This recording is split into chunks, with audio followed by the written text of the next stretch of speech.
而家我就想講講關於呢個周邊神經線嘅醫療同埋診斷。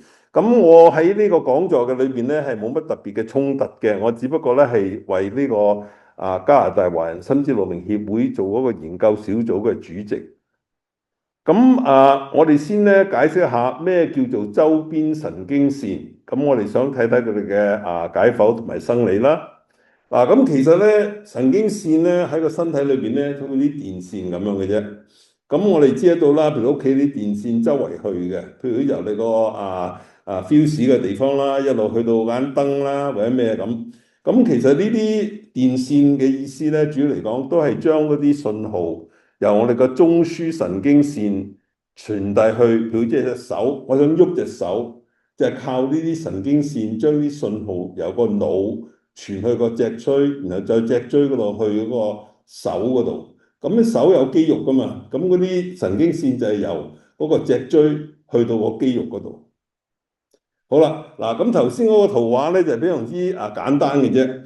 咁其實咧嗰個身體嘅結構咧係非常之係複雜嘅。咁我哋知得到咧脊髓喺個頸嗰度，一路落到去嗰個背脊嗰度。咁喺嗰個背脊嗰度嘅時候咧，亦係有好多啲神經線咧係走出嚟嘅。咁呢啲嘅神經線咧就係由嗰個脊椎將啲信號傳去我哋嘅身體每一笪地方嗰度。呢個再詳細啲睇清楚啦。咁而家呢個中間呢度中間呢度藍色嗰度就係話嗰個脊髓。咁嗰度咧就係好多神經線出嚟噶啦。咁咧有啲叫感覺性嘅神經線，亦有啲叫機動性嘅神經線。咁主要嚟講咧，神經線就係希望俾到我哋嘅人嘅感覺同埋個喐動。咁譬如好似感覺點咧？你就一粒釘好痛。點解你會痛咧？就係因為嗰個皮膚裏邊有一啲感應器，佢係感應到你係踩到啲嘢係刺痛嘅。咁嗰度咧就係由嗰啲神經線將個信號傳遞入去嗰個脊椎，然後再由脊椎入去個腦部。而我哋每一個人嘅腦部咧係有一個地方專係感應到係痛嘅。好啦，你攞個杯好熱，點知佢辣到你隻手？咁你點知道會係熱呢？就係因為我哋個皮膚下邊亦係有一啲叫做感覺性嘅感應器，知得到嗰樣嘢係好熱，咁所以就知得到係熱嘅嘢。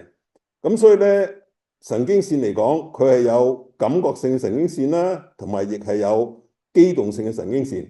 咁機動性嘅神經線就話，我想攞個杯，個腦話攞個杯。要靠嗰啲神經線將啲信號遞去嗰個手嘅肌肉嗰度。好啦，而家呢個又唔 advance。好啊，咁即係我哋知得到每一笪地方，佢隻手嗰度，我哋主要嚟講係有3種嘅神經線去到啦。咁就腳亦係有好多條神經線。咁我哋個圖片呢度咧都顯示得到噶啦。咁其實咧，我哋做醫學生嘅時候咧，最困難咧就係點咧？要記住晒所有咁多條嘅神經線嘅名，同埋佢哋去咗邊度。所以變咗喺咁多個內科裏邊嘅科目咧，最困難學都係腦神經線嘅系統個科學。因為點解咧？譬如好似話個腎，我哋知道係2個腎嘅啫，嗰啲腎裏邊嘅結構啊點樣？但係我哋要記晒所有全個身體裏邊咁多條嘅神經線嘅名，同埋佢哋去咗邊度，佢哋經過喺邊度。所以其實即係腦神經線科嗰個系統嘅話係比較複雜啲嘅。咁同埋我哋知道咧，神經線有啲肌肉身體上面有好多肌肉，咁每一笪地方都係有肌肉嘅控制。亦係唔係 forward？要再幫一幫我呢度。好，咁就so far 嚟講，即係我盡量解釋就係關於即係神經線嘅功用同埋佢哋嘅去邊笪地方啦。好，咁然後咧就有一個專長咧，我係做喺個辦公室做嘅。咁呢個咧就叫肌電圖。咁好多啲聽眾啊，或者你都會經過㗎。如果你有個手麻痹，咁你叫家庭醫生介紹一個專科醫生，大多數都係腦神經科嘅醫生，佢會同你檢驗下隻手點解隻手有麻痹。咁呢個儀器咧就喺我個辦公室嘅。咁佢呢個儀器咧，佢係用電腦化啦。咁然後咧，佢哋會睇得到你嗰啲感覺性嘅神經線、機動性嘅神經線、頸嘅神經線，佢哋嘅功用喺邊度？因為我哋要知得到，你話手麻痹係咪中風問題啊、脊椎問題啊、神經線問題啊，定係你自己黐咗線，而喺度諗緊自己係有麻痹？你明白啦？所以咧變咗睇神經專科醫生咧，其實係比較複雜啲嘅，因為好多人咧佢唔中意睇黐線醫生嘅。大多數我哋叫黐線醫生就係心理醫生，但係咧佢覺得佢肉體上係有個問題，咁所以變咗嚟睇我哋神經科呢個醫生啦。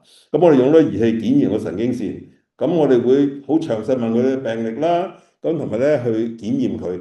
咁呢個係一個病人，我喺度檢驗緊佢一個神經線啦，用一個儀器。好，咁然後咧，我哋而家再講一樣嘢咧，係非常之常見嘅，因為喺呢幾十年，好多人會用電腦，好多人會用智能手機，朝頭早又做，晏晝又做，夜晚又做，臨瞓又做，隻手不停咁喐。所以咧喐得多嘅時候咧，就有一個病叫做腕管綜合症，英文我哋叫 carpal tunnel syndrome，即係換句話講，就係嗰個手嘅神經線喺個手腕呢度壓住。咁呢個問題咧非常之常見啊！有一個病人喺個報紙度剪咗呢個即係顯示俾我睇。咁其實咧呢個腕管綜合症咧係非常之常見嘅。咁我會解釋下咩叫腕管綜合症。好多時咧就係話夜晚瞓覺，半夜三更，手指公、第二隻手指、第三隻手指或者戴戒指嗰隻手指有一部分咧係麻痹到你瞓到醒咗嘅，或者你揸下車揸得耐，拎住個軚盤拎得耐嘅時候，隻手亦係有麻痹，或者你拎個杯或者拎個筷子冇力。嗰啲嘢跌咗出嚟，夾唔到嘢，同埋有啲刺痛嘅問題，或者麻木嘅問題，咁呢啲都係一個腕管綜合症嘅病徵啦嚇。譬如若果你係有呢咁嘅情形之下，你應該要同個家庭醫生講，咁家庭醫生會轉介你去做一個檢驗，呢個就叫肌電圖嘅檢驗啦。咁呢個圖片咧就顯示翻話，我哋邊笪地方係麻痹咧？手指公。第二隻手指、第三隻手指同埋戴戒指喺呢一邊嘅手指，手指尾同埋呢一邊嘅戴戒指嘅手指咧，係第二條神經線負責嘅。嗰條咧，我哋叫做 ulnar nerve，而呢個腕管綜合症嘅神經線咧，我哋叫 median nerve， 中間神經線。咁所以咧，變咗當呢個神經線喺個手腕裏邊壓住嘅時候咧，佢就會有啲咁嘅徵象啦。喺右邊個圖片下邊，橙色嗰條咧就係嗰個神經線，綠色嗰啲咧就係啲筋。咁點解你會有壓到咧？就係話你不停咁喐，嗰啲筋咧就會拉來拉去喐啦。咁你知道啦，如果啲筋咁樣喺度摩擦嘅時候，耐咗就會發炎腫脹。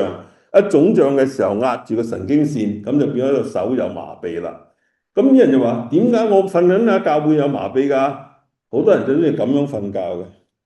揾個頭紮住個手，有啲人咧中意咁樣屈住隻手瞓覺嘅，咁所以變咗個手呢度壓住嘅時候咧，個神經線就受壓，就變咗多咗個麻痹啦。好啦，呢個係我病人嚟嘅，呢幾個月前睇，佢80幾歲，佢不停咁講俾佢個女同埋個仔聽話，呢啲都係老人嘅關節問題嚟嘅啫，我隻手冇力拉唔到嘢。後尾嗰個仔話唔得喎，呢啲肌肉開始萎縮啊，呢度一定係有啲問題，唔係淨係關節。咁啊叫佢去睇家庭醫生，然後再轉介嚟睇我。到我睇佢嘅時候咧，佢隻手冇力，即係佢做唔到咁嘅方向喺隻手指。咁就係因為個肌肉嗰度嗰個黑色嘅箭嘴係已經指得到咧，就有肌肉。你哋大家都睇到嘅，正常嘅人呢個肌肉係好厚嘅，但係佢呢個病人嘅肌肉咧已經萎縮晒，咁所以咧證明咧話個肌動神經線係受壓得非常之緊要，而緊要到肌肉係萎縮。咁呢個情形咧係需要做一個手術嘅。好啦，咁我哋用呢個儀器咧，立即同佢檢驗啦。嗱，我好快會解釋下，雖然話呢個嘅檢驗咧係非常之複雜同埋比較困難明白，但係其實咧我就係盡量用一個好普通嘅方法解釋俾你聽。我哋每一次刺激個神經線，嗰度有條線咧就會喐一喐嘅，即係呢個黃色度。嗱，咁嗰個十字嗰度嘅咧就係主要話講嗰個神經線幾時受到刺激，佢幾時有反應。個箭嘴咧就話正常嘅感應神經線應該喺嗰度開始，但係呢個反應咧遲咗啦。點解遲咗咧？即係好似你401塞實晒啲車，啲車唔喐，係咪行得好慢啊？同一樣嘢，如果你壓住呢度嘅時候，神經線過呢個腕管嘅地方係咪慢晒咧？冇錯啦。咁所以我一睇用呢個方法就知得到感應神經線受影響。好啦，肌動神經線，咁我哋又再刺激個肌動神經線。嗱，亦係啦，十字嗰個就係話啲神經線嘅反應啦，個肌肉。但係嗰個箭嘴咧就話正常嘅肌動神經線反應嘅時候咧，應該喺箭嘴嗰度開始。即係換句話講，又係遲咗，又係有嘢壓住呢度，個信號唔可以由嗰個肌動神經線去到呢個肌肉呢度。咁我哋亦係一個證明話呢個病唔係個頸，唔係個腦，而係一個手腕個神經線嗰度。好啦，有啲人話唔係喎，我嗰個物理治療師或者我個整骨治療師話我頸問題喎，要同我整頸喎，而家唔係。咁我哋用呢個儀器亦係 check 到嘅。呢個儀器 check 到係咪頸嘅問題定係手腕嘅問題？如果係頸嘅問題，我哋呢個叫做係遲嘅反應咧，係會唔喺度或者係遲咗嘅。咁我哋可以好正確解釋俾病人聽。呢個問題唔喺個頸度，有一個手腕呢度啊。咁我哋有一個報告出翻嚟啦。咁呢個報告我哋會寫翻俾家庭醫生。咁就知得到呢個問題係腕管綜合症。咁如果你係有腕管綜合症，點樣去醫療咧？第一，我會問你有冇糖尿，你係咪食素嘅？你個甲狀腺係咪有低能？嗱，呢啲行能都係一種嘅叫做危險因素，令到個神經線好容易喺呢度受壓。咁另外一樣嘢咧，喺呢幾十年裏邊咧，咁尤其是我同阿毛醫生不停有傾偈嘅，發覺咧有一批嘅病人咧係有一個叫做類澱粉神經線病，英文我哋叫做 amyloidosis。咁阿毛醫生睇人都會解釋嘅。咁呢種嘅類澱粉嘅病咧，而家咧係有得醫嘅。嗱，點解我哋話有得醫咧？就係喺1/3嘅病人有神經線病嘅，我哋係唔知道佢嘅原因喺邊度。如果我哋唔知道原因喺邊度，我哋點樣醫佢咧？所以變咗好困難。但係喺呢1/3嘅病人之中咧，我哋可以尋找到有呢個類澱粉神經線病嘅病人。而家嚟講喺2026年咧，我哋有藥醫嘅，而係醫得好嘅。所以變咗咧係非常之一個新嘅發展，希望咧即係大家聽眾知得到。嗱，咁除咗即係知得到佢嘅原因喺邊度咧，我哋醫療咧第一俾一個手腕嘅副目嘅固定。咁呢個咧就係喺一個藥房有得賣㗎啦。咁佢點解咧有固定嘅手咧？就係等佢嘅手唔好咁樣整咗落嚟，咁就唔會壓到個神經線啦。咁呢個手腕嘅剪咧，主要係夜晚戴嘅啫。咁另外一樣嘢咧，就係可以用一啲叫做非類固醇嘅抗發炎藥，咁英文叫做 non-steroidal anti-inflammatory drug。咁如果你個胃有胃潰瘍、胃出血、胃酸倒流，我哋打數就唔會用嘅。咁第3個醫療咧，就係一個類固醇嘅注射。咁我哋可以喺個辦公室同你做呢個醫療嘅，只不過每一個人只可以打2次針。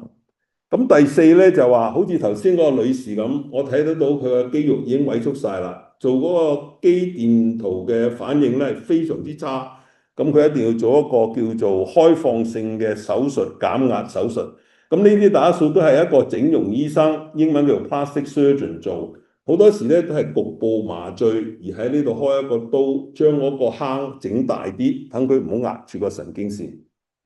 咁若果你係有即係其他嘅問題嘅，譬如好似你有糖尿嘅，咁我會叫你睇翻糖尿醫生啦，盡量控制翻你個血糖嘅控制啦。如果你有甲狀腺低能嘅，要準時食甲狀腺嘅藥啦嚇。咁樣你食素嘅，要食翻個 B12嘅藥即係補充翻呢個維他命。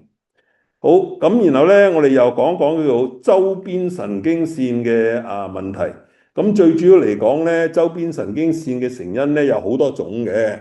咁最常見咧就係糖尿病，喺北美洲嚟講嚇。咁甲狀腺功能低能啦，缺乏 B12啦。如果你酗酒，每日飲幾十支啤酒或者係飲一兩樽威士忌咁嚇，咁呢個酒太多亦係會傷害到個神經線嘅。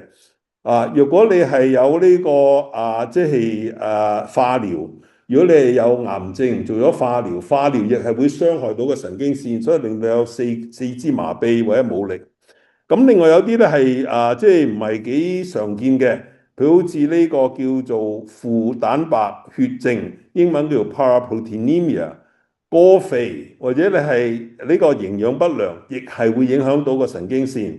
咁另外一種咧就係叫做副腫瘤綜合症 （paraneoplastic syndrome）。咁其實嚟講咧，即係呢個即係神經線周邊神經線嘅病咧，其實係好複雜。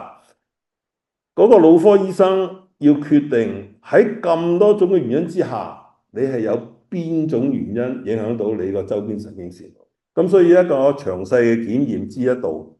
咁喺右邊嗰度咧，我哋寫咗咧就係一個遺傳性嘅，即係話你先天性嘅。咁呢個咧就係有一種叫做 Charcot-Marie-Tooth disease 或者係下科馬麗杜斯病。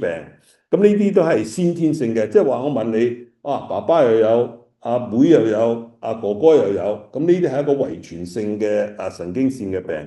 咁亦係有啲人咧，佢係屋企有個家庭歷史咧，就話，手腕又壓到，手教呢度壓到，手腳呢度又壓，即係腳腳壓到又壓到。咁呢種咧，我哋英文叫 hereditary neuropathy of pressure palsy，即係話佢一個遺傳性嘅病，令到佢好多笪地方神經線受壓。咁最後一樣咧，就係而家我哋有得醫嘅就係叫做類澱粉神經線病，嗰個叫 amyloid neuropathy（HTTR）。好，咁在座嘅朋友同埋聽眾有啲人都知得到啦，有時有糖尿，隔咗5年後，好多時你手腳有麻痹，咁呢啲唔係話關節，唔係筋，可能係神經線，所以一定要同你個醫生講。咁呢啲嘅麻痹咧，好多時就係刺痛嘅，即好似觸咗電或者係有嘢燒你隻手。咁你覺得如果你辣親嘅時候，你咪痛到好犀利咧？所以變咗呢個痛咧，其實咧係非常之係難受嘅。咁點樣去處理咧？第一，你一定要按時食藥。好多人就話，我啲糖尿控制都幾好喎，今個禮拜唔好食啦咁。下個禮拜同人哋去食飲宴，立即食翻啲藥，唔好咁樣，因為你一定要日日食住個藥，控制你個血糖。咁第二咧就係有時要做一啲物理治療啦，幫助隻腳嘅行動力量藥物，我哋有好多種藥物可以幫助減輕你嗰個刺痛嘅問題嘅。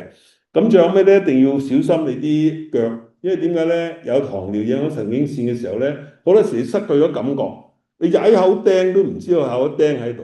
第二日嗰度發炎，同埋咧係有病毒入咗去，咁可能要割咗隻腳趾有啲嚴重嘅要割咗隻腳，所以變咗一定要好小心，千祈唔好赤腳周圍喐、周圍走咁除咗用藥物幫你之外咧，我哋都有其他嘅，有時叫啲病人食一啲維他命 D 嘅即係補充啦。咁同埋咧，一定要準時翻去睇你個專科醫生。咁佢哋用個肌電圖咧，係同你評估一下你嘅神經線嘅狀態。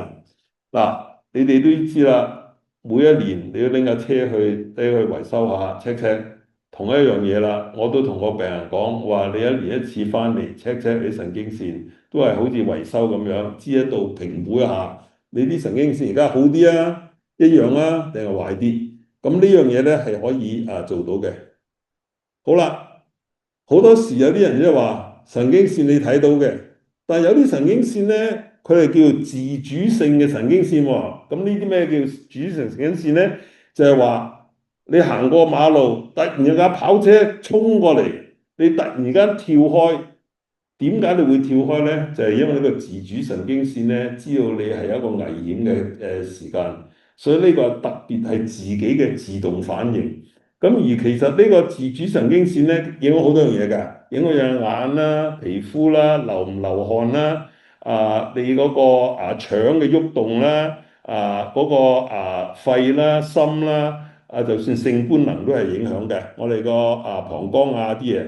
咁其實呢個自主神經線咧，喺糖尿病嚟講咧，都係會影響到嘅。咁好多時隔咗5年、10年之後咧，有糖尿嘅病人咧，佢好多時話：哎呀，口好乾啊，眼又乾喎，一企起身就暈咗喺地下。點解咧？一企起身，佢嗰啲自主神經線都係控制你嘅血壓，唔會俾佢跌低嘅。但係有呢個問題嘅時候咧，一企起身立即瞓咗落去地下，就係點解咧？血壓太低。佢控制唔到個血壓，所以咧有呢個問題嘅時候咧，要非常之小心啦，要解釋俾你個家庭醫生，家庭醫生嚟轉介你專科醫生尤其是好似腦科醫生神經線醫生或者心臟醫生或者特別嘅專家，專係醫呢一種嘅病嘅。咁糖尿病唔係淨係影響神經線啦，影響心啦、肺啦、腎啦、血管啦。好似Easley 頭先講佢即係腦部中風嘅咁呢啲都係因為血管嘅病而影響到。好啦，最後尾1-2分鐘，我解釋一個最新嘅醫療方法，就係呢個叫做類澱粉神經線病，英文我哋叫 HTTR amyloid neuropathy。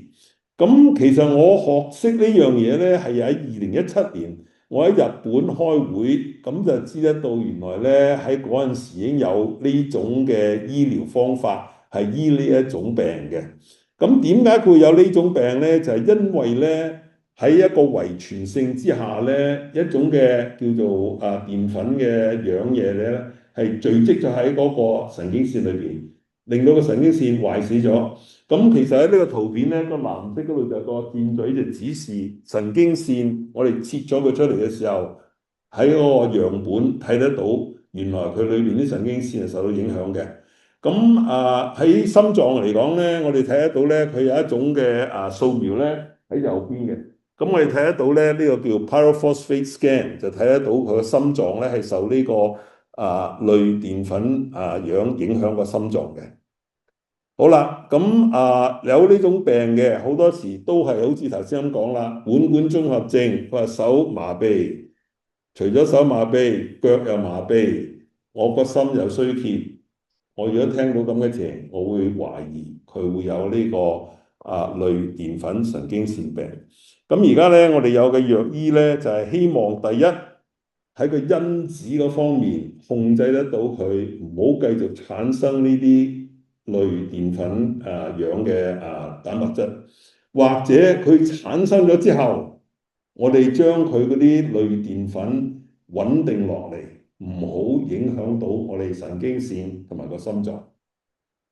好啦，最後尾係一個問題，我知道周志明醫生最中意問嗰啲病人啲問題嘅。咁呢個咧，其實係我幾個月前見一個病人喺我辦公室，中國人嚟嘅，華人，65歲，好勤力，佢做幾份工，但係其實最緊要嗰份工咧，佢係長期喺個生產線工作，佢係做私家車零件嘅，每日做10個鐘，隻手不停咁攞嗰啲私家車零件，一個禮拜做4至5日，有時仲加班添。好唔好彩佢有糖尿病？就前幾年肺癌要由一個化療影響到佢，咁然後咧佢嚟我辦公室見嘅時候咧，佢話我手麻痹，除咗手麻痹，腳又麻痹，咁我做咗個肌電圖嘅檢驗，發覺佢有腕管綜合症啦，同埋佢仲有周邊神經線嘅受傷。咁個問題就話啦，有咩嘢原因影響到佢有呢幾種嘅問題？有冇人想舉手答？其實啲答案係咪喺晒嗰個圖片裏邊？長期工作喺個生產線嗰度，頭先講過㗎啦。你中意玩手機嘅，玩得多，佢影響個神經線。糖尿病亦係影響到個本神經線，亦係會影響周邊神經線。第三，佢受過化療，咁個化療除咗殺死晒嗰啲癌症細胞之外，亦係傷害到佢個周邊神經線，所以佢嘅腳手亦係繼續有麻痹。咁醫療佢咧其實幾複雜，我哋要第一控制到血糖啦，第二用一啲藥物幫助佢嗰個手腳唔好咁麻痹啦。咁第三，佢嗰個手腕嗰個本神經線咧其實好緊要下㗎。咁我哋要佢做一個手術，希望佢能夠減輕嗰個本管綜合症喺個手嗰度。咁我哋又有唔同嘅覆診啊，同埋即係診斷同埋幫佢跟進佢，希望幫助佢，令到佢嗰個刺痛啊同埋手腳嘅力量都會好啲。好，咁綜合嚟講，我希望用呢個時間解釋到俾你哋聽，關於周邊神經線本管綜合症嘅醫療同埋診斷。多謝你哋大家，希望你哋大家生活非常美滿，健康生活。多謝。